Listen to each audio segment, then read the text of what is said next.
Hey there and welcome. Gosh, I left my clicker in the other part of the studio. I had to run out and get it. Well, my gosh, welcome. This is the final broadcast for 2021. It's a very special Ask SelfRecruiter. Let me just share my screen. Hang on. I think we got it. Let's see. I had it a moment ago. Let me just share it again. There we go. Welcome. Well, as I said, we've got a very special one here as the final version for 2021. We have a very, very interesting year ahead. Lots more to navigate and negotiate through our process of job search, looking for really just the right career home. By the way, in this series, and this is episode 10, if you're not getting your questions answered, send them in to ask@selfrecruiter.com. That's ask@selfrecruiter.com. All the best questions will be included right here. Now, if you've not seen me before, John Crant, author, career coach, and speaker, resume and LinkedIn guru as well. So if you're really suffering from a bad telling of your career story, we are so emotionally close to the journey that we just traveled. We have a hard time really telling that story effectively. We're kind of trapped in one mindset. And really working with the right individual to clarify why you're so valuable really ups the game substantially.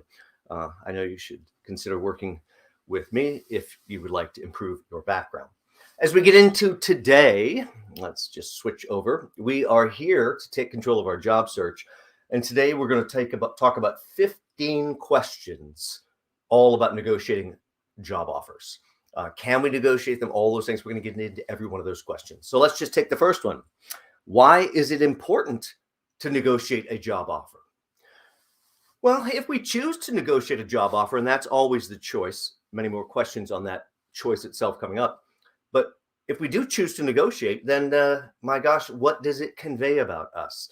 It's another chance to etch our value just slightly higher, make sure they really understand our value and how we see ourselves. Really maybe even lay a groundwork for an early review or early promotion. All of that can come from potentially negotiating a job offer. And of course, elevating your salary, elevating your position, responsibilities, all of that can come out of negotiating a job offer. But of course, there's a lot of intricacies and we're going to handle them. Should I always negotiate a job offer? Well, I'm glad this question got answered. No. I know that may surprise you, especially with what I said on the first question. But really, whether you choose to negotiate an offer should come down to whether or not you're willing to risk losing the offer that's on the table. Because anytime you negotiate, you could potentially lose that offer. You have to think very, very carefully, because if someone feels, say, a little bit disrespected or some part of the conversation doesn't feel like the right flavor, that offer may evaporate and disappear. When you should negotiate a job offer is when you're willing to walk away from that job offer because they're not compensating at the right level. That, to me, is the right level of risk. You're going to have to make that risk choice individually. Can I get a salary offer in writing? This actually is a very good question. Yes. I don't care what level position we're talking about. That's hourly down to the extreme executive ranks. Every position can get an offer letter in writing. If you've not gotten an offer letter in writing before, it's simply because you didn't realize you could ask for it. Now, when you do ask for it, what you never do is ask it the way this one's asked. Can I? No, not for you. Of course you can. So it's always, when can I get the offer letter in writing? Pause. Whenever you ask for something that involves time, really you need to interrupt yourself and also offer a time. When would I be able to get the offer letter in writing? Would I be able to get that this afternoon? Because 2 or 3 days from now is not quite as handy for me in the negotiation process as having it in my hands right now. Having the written offer of any type, nice big package form that it should be, or nice little short email, doesn't really matter.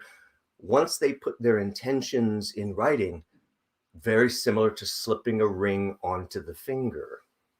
You don't talk about them buying potentially that wrong stone or the wrong diamond or whatever it might be until the ring is on the finger. That's when we renegotiate the stone. So yes, get your offer in writing. You can get an offer in writing and ask for it when you'd like it, which is very, very soon, maybe even this afternoon. How did you arrive at this number?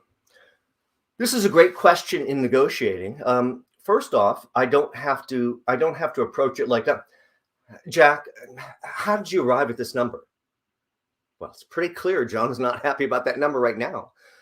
Or I could just be a little bit agnostic, really separate out our emotion from it, because it is very emotional, and just go, oh, Jack, I'm just curious.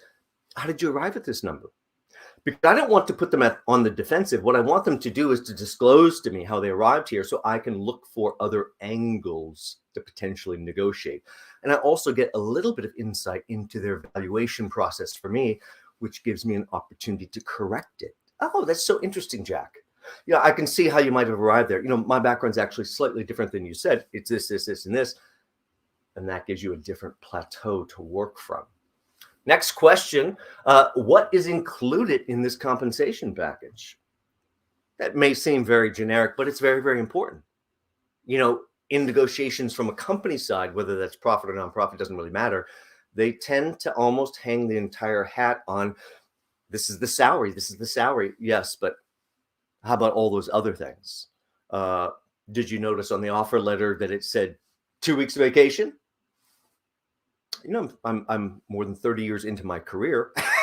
I don't think 2 weeks is going to cut it. This is always a piece that surprises people that you can negotiate. Because when we go, just 2 weeks vacation, you don't get the third week until to year number 5. Have we looked around, by the way, at the job market in the last 10, 15 years?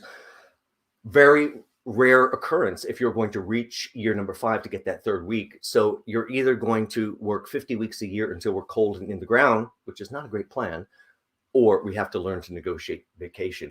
When they come back to you and give you this nonsense about, that's company policy for the 2 weeks, but you'd earn the third week here. Oh, absolutely. I totally understand.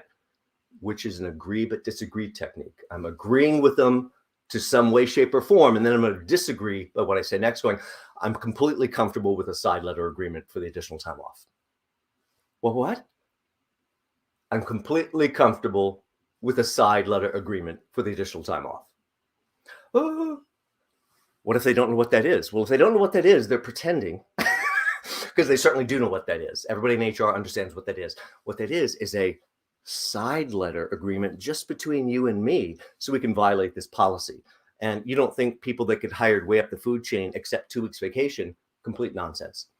So understanding what's in the package can give you an indicator as to what are they not talking about that might be available for others, or even things like I can get an early review and a potential raise.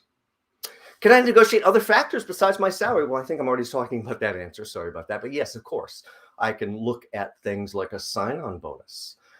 I can look at things like, of course, my package for my vacation, my personal time off, all of that. There may be additional layers of bonus structure that exist for some high-level performers, and you may have to ask about, how do I get into that program? All sorts of things. So yes, there's many, many other things. You may even be able to offset some additional incurred expenses. Hey, Joanne, good to see you. Welcome. So yes, many, many other factors you can negotiate. Don't get hung up only on salary. Let's take a look at the big picture. How much room is there on this salary? Well, I really like this phrasing, by the way. How much room? First off, the reason I float this idea by way of a question, if I'm in negotiating itself, oh, Jack, Jim, Jill, just got the offer. And I have to ask you, how much room is there on this offer? Well, the reason we ask it in a non-threatening way is we're about to confess. Here's where we use the confessional moment to our advantage. We're about to confess that we're in financial pain. All comes down to this on negotiating salary. If they think you want the money, they don't want to give it to you. If they think you need the money, they try to find a way to give it to you. So here is, grew up Catholic, know all about a lot of these things, especially negotiating, tricky items.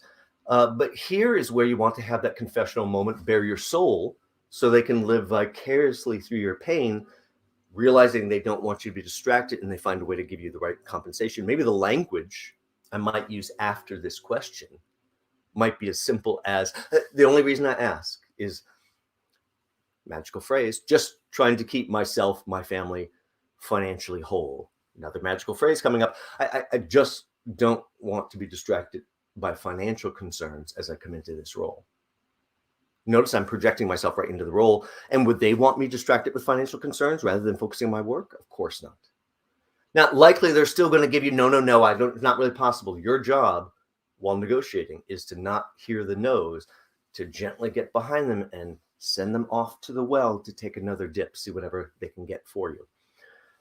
So that's a really good question to ask. Next question, what are other ways to increase my salary? Well, as I said, we can look at things like boosting our salary by increasing our time off.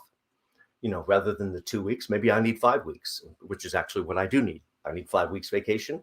That may sound like a lot to you. It is not a lot for a high performer. And also don't fall in this trick of unlimited vacation. Yeah, let's spell that nonsense out, because they're going to start to penalize you the more you take that vacation.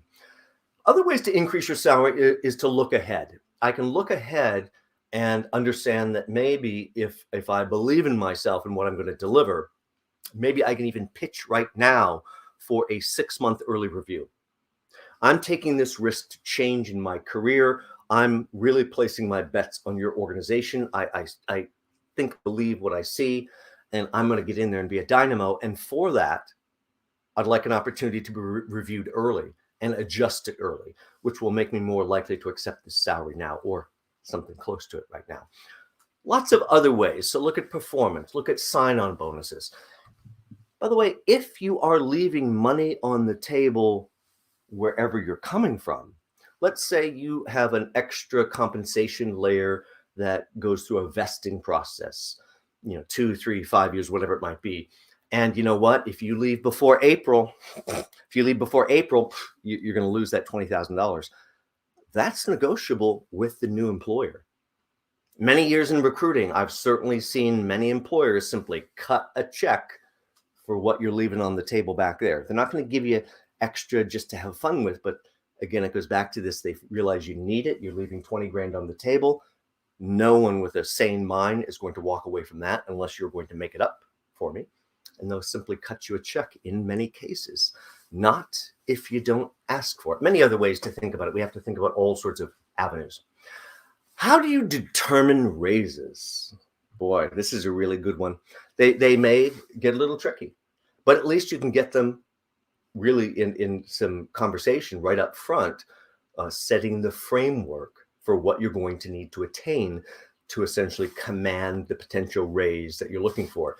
I could even hear what they say, repackage it, hand it back to them and say, so Jack, Jim, or Jill, what I'm hearing, and you could tell me if I'm right or wrong here, I'm hearing that if I were to join the team and if you and I were to set benchmarks for my activity, that I could expect a very decent raise come the next cycle if I knock those goals out of the park. Is that correct?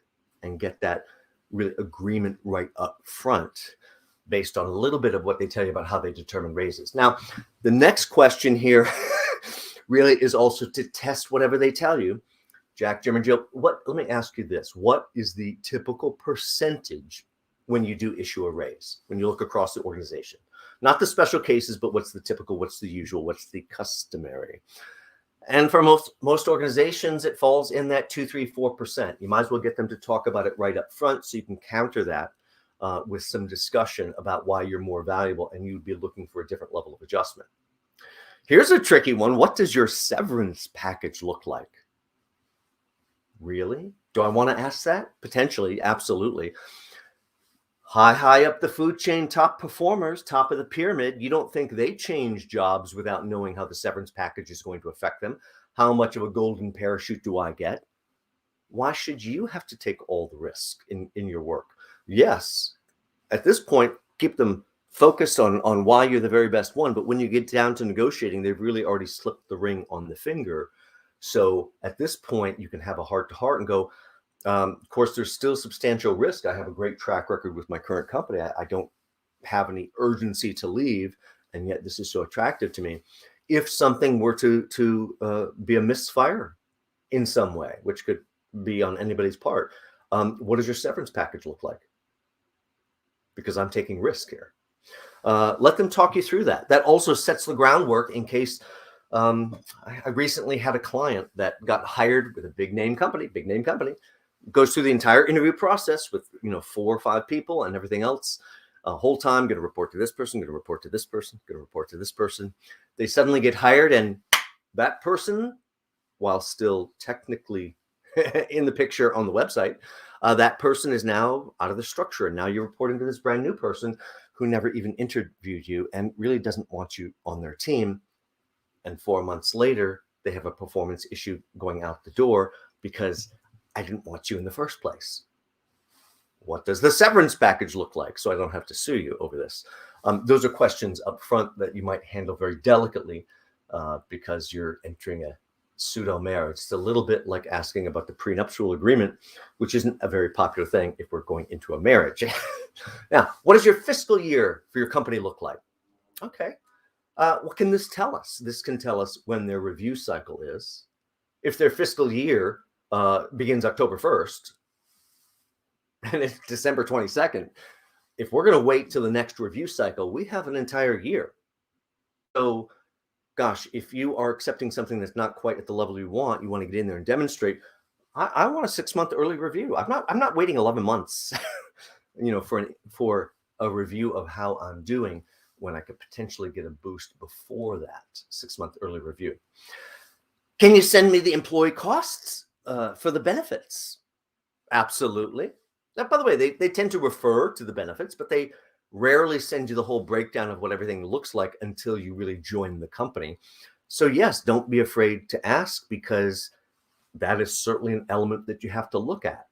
My other half works for an organization that has amazing benefits.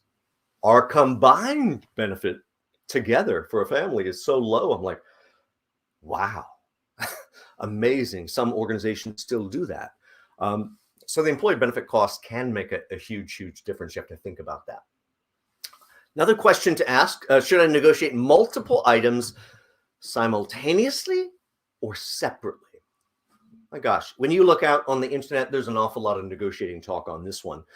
And from my view, and everything in this video is my opinion, they're all completely backwards. Every piece of advice that I generally see out there is saying, oh, take these multiple items and negotiate it as a package. Nonsense. That does not work. All the years in recruiting, all that time on a desk as a top recruiter, getting top talent, the only way you maximize earnings, because a recruiter is trying to always maximize the package because they're getting a percentage.